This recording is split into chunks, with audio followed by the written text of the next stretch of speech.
Good morning students. आज एक important topic जो सेल चैप्टर चल रहा है, सेल चैप्टर में एक इम्पॉर्टेंट टॉपिक डिस्कस करेंगे, प्रोकैरियोटिक और यूकैरियोटिक। डायग्राम भी रिप्रेजेंट किया गया है जिसमें प्रोकैरियोटिक सेल दिखाया गया है, इसके अलावा यूकैरियोटिक सेल। दोनों में मेजर डिफरेंसेस देखेंगे कि एक्चुअल में दोनों में क्या डिफरेंसेस है। जो नेम से सजेस्ट हो रहा है प्रोकैरियोटिक और यूकैरियोटिक, प्रो प्लस कैरियन और दूसरा यू प्लस कैरियन। प्रो का एक्चुअल में मीन्स क्या है, प्रिमिटिव। कैरियन जो दूसरा वर्ड लगा हुआ है, कैरियन का मतलब क्या होता है, न्यूक्लियस होता है। Prokaryotic means primitive nucleus, whereas eukaryotic जो वर्ड है, यू का मतलब ट्रू होगा, इसके अलावा कैरियन अगेन वही चीज़ है, यानी न्यूक्लियस को इंडिकेट कर रहा है, यानी ट्रू न्यूक्लियस। अब यहाँ पर इंडिकेट भी कर देते हैं। सबसे फर्स्ट ये जो हमारे पास दो अलग अलग टाइप के सेल्स दिख रहे हैं, इसमें सबसे एक स्ट्रक्चर के बेसिस पर अगर इसको हम डिफाइन करेंगे, स्ट्रक्चर कौन सा हमें सिंपल दिखाई दे रहा है, ये एक सिंपल स्ट्रक्चर। जैसे यहाँ पर अगर ड्रॉ करते हैं तो ड्रॉ करने के बाद भी हमें स्ट्रक्चर मिल जाएगा। एक ये हमारे पास स्ट्रक्चर है, बीच में न्यूक्लियोइड हो गया, और दूसरा स्ट्रक्चर हमारे पास सेल का ये होगा जहाँ पर एक न्यूक्लियस हम बीच में बनाएंगे। इसके अलावा एंडोप्लाज्मिक रेटिकुलम, मतलब endoplasmic reticulum, then Golgi body का स्ट्रक्चर, देन माइटोकॉन्ड्रिया, ये हमारे पास एक बीच में स्ट्रक्चर हो गया। तो दोनों के डायग्रामेटिक बेसिस पे, यानी डायग्राम के बेसिस पर हमें कौन सा आसान लग रहा है, ये हमारे पास प्रोकैरियोटिक है, और दूसरा ये जो हमारे पास स्ट्रक्चर है ये यूकैरियोटिक का स्ट्रक्चर है, यूकैरियोटिक सेल है। तो आसान मतलब सबसे फर्स्ट अगर डिफरेंस हम देखेंगे किस बेसिस पर, शेप के बेसिस पर। तो शेप किसका सिंपल होगा, यानी शेप के बेसिस पर सबसे पहला डिफरेंस अगर देख रहे हैं तो prokaryotic cell are simple, means all the prokaryotic cells are simple as compare to eukaryotic. जैसे यूकैरियोटिक हमें दिख रहा है, यूकैरियोटिक में बहुत सारे पार्ट्स दिख रहे हैं, बीच में न्यूक्लियस दिख रहा है। इसके अलावा ये जो ग्रीन पार्ट से इंडिकेटेड है ये एंडोप्लाज्मिक रेटिकुलम हो गया, यानी ER। इसके अलावा माइटोकॉन्ड्रिया, देन गोल्जी बॉडी है, फिर लाइसोसोम है। ये अलग अलग स्ट्रक्चर्स हमें अंदर की तरफ कॉम्प्लेक्स एक दिखाई दे रहा है कि बहुत सारे इसमें स्ट्रक्चर्स प्रेजेंट है। इसके अलावा जो हमारे पास प्रोकैरियोटिक है वो एक सिंपल स्ट्रक्चर, बीच में एक केवल न्यूक्लियोइड प्रेजेंट है, ये न्यूक्लियोइड केवल बीच में होगा। इसके अलावा साइटोप्लाज्म है एंड बाहर से क्या है, एक बाउंड्री है। तो इस बेसिस पर सबसे फर्स्ट अगर हम शेप के बेसिस पर देख रहे हैं डिफरेंस, तो शेप हमारा जो सेल होगा, ये दो अलग अलग टाइप के जो हम सेल पढ़ रहे हैं, इनमें सिंपल जो शेप है वो किसका है, prokaryotic has a simple shape, whereas eukaryotic has the complex shape. यानी शेप कैसा हो गया, सिंपल शेप, सेकंड कॉम्प्लेक्स, ये पहला डिफरेंस हो गया। देन इनके साइज़ के बेसिस पर दूसरा अगर हम इसको देखें तो साइज़ में भी इनमें डिफरेंसेस आएंगे, यानी इनका जो साइज़ होगा यह दोनों के साइज़ में डिफरेंस आएगा। इसका जो साइज़ होगा 0.1 to 5.0 micron is the size of prokaryotic, whereas the eukaryotic size, eukaryotic जितने भी सेल हैं, जितने भी यूकैरियोटिक सेल होंगे उनका जो साइज़ होगा average, on an average size is 10 micron to 100 micron. यानी इनके साइज़ में भी डिफरेंसेस हैं, यानी ये कंपेरेटिवली स्मॉलर होंगे, much smaller than the eukaryotic. यानी जितने भी यूकैरियोटिक सेल हैं उन यूकैरियोटिक के कंपैरिजन में जो प्रोकैरियोटिक होंगे वह स्मॉलर होंगे। यानी साइज़ हम देख पाएंगे कि यहाँ पे 0.1 से 5.0 माइक्रोन है, और वहीं जो यूकैरियोटिक सेल हैं इनका जो साइज़ होगा वह 10 माइक्रोन से 100 माइक्रोन तक इनका साइज़ ऑन एन एवरेज हमें मिल सकता है। तो ये हमारे पास दो डिफरेंसेस किसके बेसिस पर, सबसे फर्स्ट शेप के बेसिस पर एंड सेकंड साइज़ के बेसिस पर।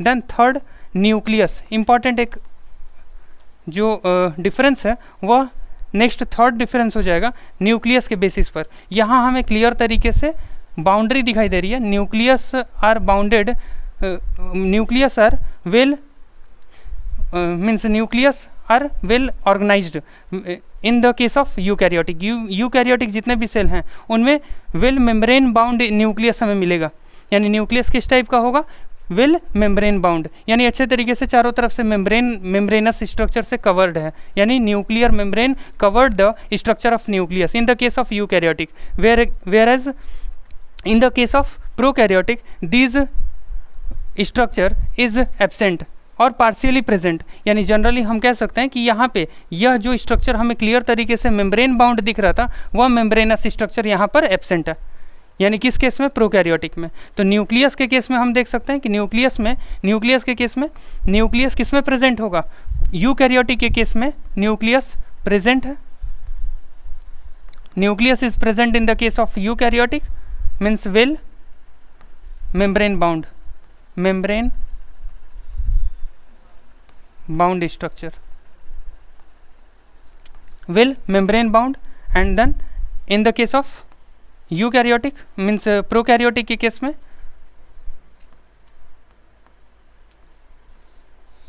nucleus is absent means nuclear membrane is absent, so that the structure will be absent means generally अगर हमने न्यूक्लियर मेम्ब्रेन के बेसिस पर ही बताया, जहाँ पर भी न्यूक्लियर मेम्ब्रेन अच्छे तरीके से अगर न्यूक्लियस को बाउंड करता है, न्यूक्लियस को चारों तरफ से बाउंड करने वाला जो वॉल है वह क्या होगा, वह न्यूक्लियर मेम्ब्रेन होगा। तो जहाँ पर भी न्यूक्लियर मेम्ब्रेन प्रेजेंट है तो वहाँ पर क्लियर हमें न्यूक्लियस विजिबल होगा। और इनके नेम के बेसिस जो नाम दिया हुआ है वह नाम किस पर इंडिकेटेड है, किससे डिफरेंस वह क्लियर करता है, केवल न्यूक्लियस के बेस पर ही नेम से भी डिफरेंस हमें क्लियर होगा। जैसे कि यहाँ पर जो इंडिकेट किया गया है, you means true and second carry on, second word is carry on means nucleus.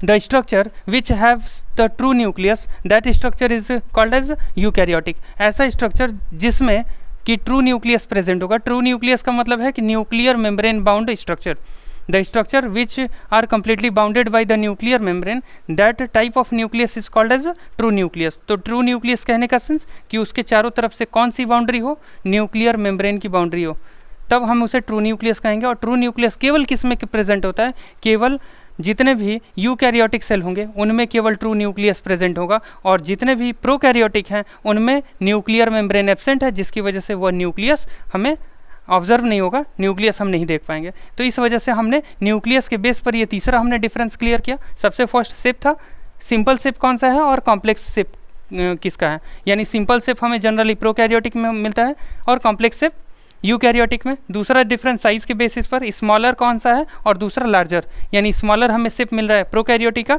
और लार्जर यूकैरियोटिक का। थर्ड डिफरेंस है न्यूक्लियस क्लियर तरीके से हमें विजिबल मेम्ब्रेन बाउंड हमें मिलेंगे यूकैरियोटिक में, और वहीं प्रोकैरियोटिक में हमें जो न्यूक्लियस है उस न्यूक्लियस का अनडेवलप्ड स्ट्रक्चर या प्रिमिटिव स्ट्रक्चर हमें दिखाई देता है।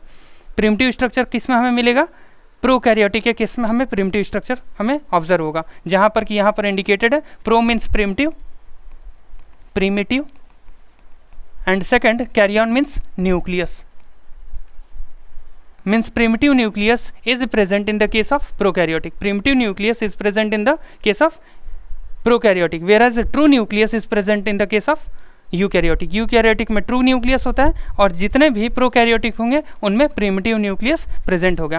प्रिमिटिव न्यूक्लियस का मतलब membrane less means the structure which cannot be bounded by membrane, this type of nucleus is called as a primitive nucleus। primitive nucleus किसे कह रहे हैं, जहाँ पर न्यूक्लियर मेम्ब्रेन से बाउंडेड स्ट्रक्चर ना हो उसको हम प्रिमिटिव न्यूक्लियस कह सकते हैं। देन थर्ड डिफरेंस के बाद जो हमारा फोर्थ डिफरेंस होगा वह डीएनए के बेसिस पर होगा। डीएनए हम देख सकते हैं कि यहाँ पर किस टाइप का डीएनए है, यहाँ पर बीच बीच में सर्कुलर डीएनए हमें दिखाई देंगे। किस टाइप का डीएनए मिलेगा, जितने भी प्रोकैरियोटिक होंगे उनमें हमें सर्कुलर डीएनए मिलेगा, सर्कुलर डीएनए दिखाई देगा, और वहीं जितने भी यूकैरियोटिक होंगे उनमें जो डीएनए प्रेजेंट है वह डीएनए न्यूक्लियस के अंदर है, और ये किस फॉर्म में है, लीनियर स्ट्रक्चर है। लीनियर यानी इस टाइप का ये लीनियर स्ट्रक्चर हमें लीनियर फॉर्म किस में मिलेगा, लीनियर फॉर्म हमें यूकैरियोटिक में मिलेगा डीएनए का, वहीं जो सर्कुलर फॉर्म होगा डीएनए का वह हमें कहाँ ऑब्जर्व होगा, प्रोकैरियोटिक के केस में सर्कुलर फॉर्म ऑब्जर्व होगा। देन फिफ्थ जो हमारा डिफरेंस होगा, यानी first shape, second size, third nucleus, fourth DNA के बेस पे कि डीएनए किस में सर्कुलर है और कौन से स्ट्रक्चर में। दो ही टाइप के तो हमें सेल ही पढ़ना है, प्रोकैरियोटिक सेल अर्थ पे या तो प्रोकैरियोटिक सेल होंगे या तो यूकैरियोटिक होंगे। तो जितने भी हमारे पास प्रोकैरियोटिक सेल हैं उनमें डीएनए किस टाइप का होगा, सर्कुलर डीएनए, और वहीं जितने भी यूकैरियोटिक सेल हैं इनमें डीएनए का स्ट्रक्चर किस टाइप का होगा, लीनियर शेप होगा, यानी लीनियर स्ट्रक्चर हमें डीएनए का ऑब्जर्व होगा।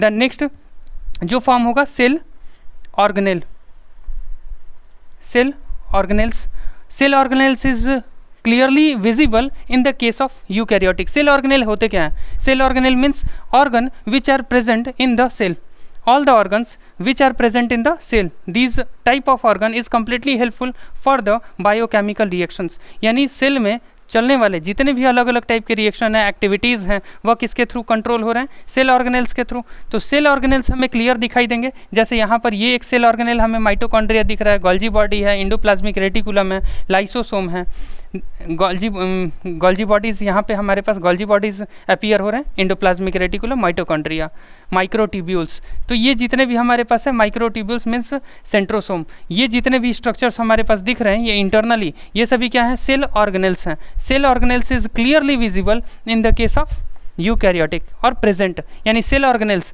सेल के अंदर जो ऑर्गन है वो हमें कहाँ प्रेजेंट मिलेंगे? यूकैरियोटिक के केस में। All the cell organelle is absent in the case of prokaryotic. Prokaryotic में कोई भी सेल ऑर्गेनेल प्रेजेंट नहीं होगा, यानी केवल एक्सेप्ट राइबोसोम, यानी यहाँ पर हमें केवल क्या मिलेंगे? यहाँ पर ये नॉन मेम्ब्रेनस स्ट्रक्चर एक राइबोसोम हमें मिलेंगे, इसके अलावा बाकी कोई ऑर्गेनेल यहाँ नहीं मिलेगा। यानी cell organelle is absent in the case of prokaryotic, whereas all the cell organelle is present in the case of eukaryotic. तो यूकैरियोटिक में सेल ऑर्गेनेल हैं जो कि हमें सेल के अलग अलग पार्ट्स दिखाई दे रहे हैं, यही सभी पार्ट्स इस केस में यानी प्रोकैरियोटिक के केस में क्या होंगे? एब्सेंट होंगे।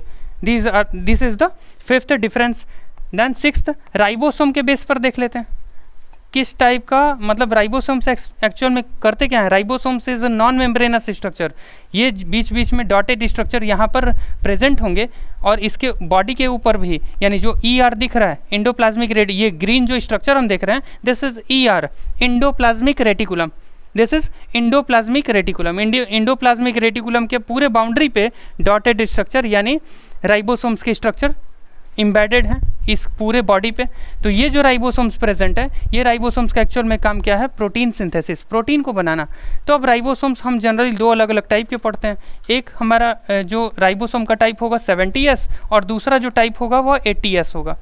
यानी राइबोसोम्स जनरली दो टाइप्स के होते हैं, 70S and 80S। 70S type of ribosomes is present, 70S type of ribosomes is present in prokaryotic. Prokaryotic में जो राइबोसोम्स होगा वह किस टाइप का होगा? 70S टाइप का राइबोसोम होगा। यानी 70S type of ribosome is present in prokaryotic, whereas as 70S and 80S both type of ribosomes is present in eukaryotic cell. यानी राइबोसोम्स अगर पूछा जाए कि राइबोसोम्स किस टाइप का होगा, प्रोकैरियोटिक और यूकैरियोटिक, यानी राइबोसोम के बेस पे भी हम बता देंगे डिफरेंस कि प्रोकैरियोटिक और यूकैरियोटिक दोनों में अंतर होगा। किस बेस पे? राइबोसोम्स के बेस पे। जितने भी प्रोकैरियोटिक होंगे उनमें केवल एक टाइप का राइबोसोम है, यानी 70S। यानी type of ribosomes there are mainly two type of ribosome, 70S type and 80S type. 70S और 80S जब राइबोसोम्स का हम डिटेल करेंगे तो वहाँ हम क्लियर कर लेंगे कि 70S का मतलब क्या होता है और 80S का। तो जनरली ये दो टाइप्स अभी हमें कवर करना है, इनके डिफरेंस के बेस पे कि 70S और 80S कौन से सेल हैं जिनमें 70S होगा और कौन से ऐसे सेल हैं जिनमें 80S होगा। तो 70S type of ribosomes is present in the case of prokaryotic cell. तो जो भी प्रोकैरियोटिक है उनमें 70S है और वहीं जो यूकैरियोटिक सेल होंगे उनमें 70S और 80S दोनों टाइप के राइबोसोम्स प्रेजेंट होते हैं। ठीक है, तो ये जनरली हमारे पास कौन सा बेस हो गया? राइबोसोम्स के बेसिस पर हमने डिफरेंस क्लियर कर लिया। देन नेक्स्ट जो होगा वो next cell division, cell division on the basis of cell division. Next difference is cell division के बेस पे। अब सेल डिवीज़न होता क्या है? जनरली सेल का डिवाइड करना। एक पेरेंट सेल है, उस पेरेंट सेल का डिवाइड करके दो डॉटर सेल्स को प्रोड्यूस करने की एबिलिटी को ही हम क्या कहते हैं? सेल डिवीज़न कहते हैं। यानी सेल डिवीज़न का मतलब सेल का डिवाइड करके टू पार्ट्स में डिवाइड होना। एक पेरेंट सेल का टू डॉटर सेल्स में डिवाइड करने के प्रोसेस को ही हम सेल डिवीज़न इंडिकेट कर सकते हैं। तो जनरली सेल डिवीज़न किस टाइप का होगा? हमारे पास दो अलग अलग टाइप के हैं, दोनों में क्या एक टाइप का सेल डिवीज़न है? अब यहाँ जो सेल डिवीज़न हम देखेंगे किसमें? प्रोकैरियोटिक में। प्रोकैरियोटिक में जो सेल डिवीज़न होगा वो बाइनरी फिजन से होगा, binary fission. And cell division in the eukaryotic mainly occurs by the mitosis. यानी जो सेल डिवीज़न यूकैरियोटिक में चल रहा है उसमें कौन सा प्रोसेस हम बता देंगे? माइटोसिस। किसमें? यूकैरियोटिक के केस में, और वहीं जो प्रोकैरियोटिक में सेल डिवीजन हो रहा है वह किसके थ्रू हो रहा है, बाइनरी फिजन के थ्रू हो रहा है। जनरली थोड़ा सा इसका ब्रीफ दे रहा हूँ कि बाइनरी फिजन मतलब splitting of the organism body into two halves, यानी किसी भी ऑर्गेनिज्म की बॉडी अगर दो भागों में बढ़ जाती है और बढ़कर वो जो दोनों पार्ट हैं वह नए नए इंडिविजुअल की तरह ग्रो करना शुरू कर देते हैं, तो इस प्रोसेस को हम क्या कहते हैं, binary fission. When the body is splitted into two halves and both the halves is grow into new individuals, these process is called as binary fission। यानी जनरली बाइनरी फिजन का मतलब है कि बॉडी का टू इक्वल हाफ में divide करके जो दोनों हाफ हैं वो दोनों हाफ अपने अपने खुद के इंडिविजुअल में ग्रो करना शुरू कर देते हैं। इस प्रोसेस को हम बाइनरी फिजन, तो जनरली जितने भी यूकैरियोटिक हैं उनमें किस टाइप से प्रोसेस चल रहा है, उनमें बाइनरी फिजन हो रहा है, और जो यूकैरियोटिक होंगे उनमें माइटोसिस हमें देखने को मिलेगा, क्योंकि माइटोसिस उनमें होगा। ठीक है, नेक्स्ट है इनका जो मतलब एक तो स्ट्रक्चर, ये जितने भी डिफरेंसेस है, शेप हो, साइज हो, न्यूक्लियस हो, डीएनए के बेस पे, सेल ऑर्गेनेल है, देन राइबोसोम्स के बेस पे, देन सेल डिवीजन। अब इनमें कुछ एग्जांपल्स आ जाएंगे, जैसे अगर प्रोकैरियोटिक के एग्जांपल्स अगर हम देखें, इसको क्लीन मैं कर दे रहा हूँ, जो नेक्स्ट हमारे पास होगा पार्ट, जैसे एग्जाम्पल्स अगर हम देखते हैं, एग्जाम्पल में जो प्रोकैरियोटिक के एग्जाम्पल्स हैं, बैक्टीरिया जिसमें कि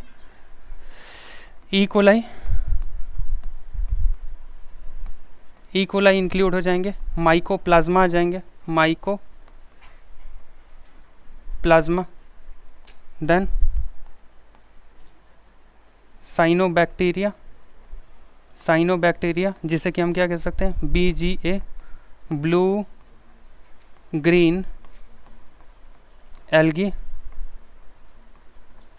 These are the example of prokaryotic, whereas eukaryotic cell में क्या प्रेजेंट होंगे, यूकैरियोटिक जितने भी सेल प्रेजेंट है इनके एग्जांपल्स में अगर हम देखते हैं तो प्रोटिस्टा, देन फंजाई यानी fungus, plant cell, next animal cell, all these are the example of eukaryotic cell. यानी यूकैरियोटिक में प्रोटिस्टा, यहाँ जो लिखा हुआ है Protista means amoeba, paramecium, euglena जो हम पढ़ते हैं अमीबा, ये किस में आते हैं, ये प्रोटिस्टा में आते हैं। फंजाई यानी फंजाई एक किंगडम है जिसमें कि जितने अलग अलग टाइप के फंगस होंगे, राइजोपस जैसे फंगस है, एल्ब्यूको कैंडिडा हो गया, और इसके अलावा राइजोक्टोनिया मीन्स ये कुछ हमारे पास फंगस होंगे। फंगस के अलग अलग जितने भी टाइप्स हैं वो फंगस हो जाएंगे, फंगस के जितने भी सेल हैं। इसके अलावा प्लांट सेल हैं, एनिमल सेल हैं, all these are the example of eukaryotic cell. तो यूकैरियोटिक सेल के एग्जाम्पल, और फिर इसके अलावा प्रोकैरियोटिक एग्जाम्पल, इन्हीं को आपको ध्यान भी रखना है। तो जितने भी डिफरेंसेस कराए गए हैं उन डिफरेंसेस को आप कंप्लीट कर लेंगे। Okay, thank you. Next class जो होगा, नेक्स्ट टॉपिक इसके मतलब जो सेल चल रहा है उस सेल में नेक्स्ट टॉपिक नेक्स्ट क्लास में डिस्कस करेंगे।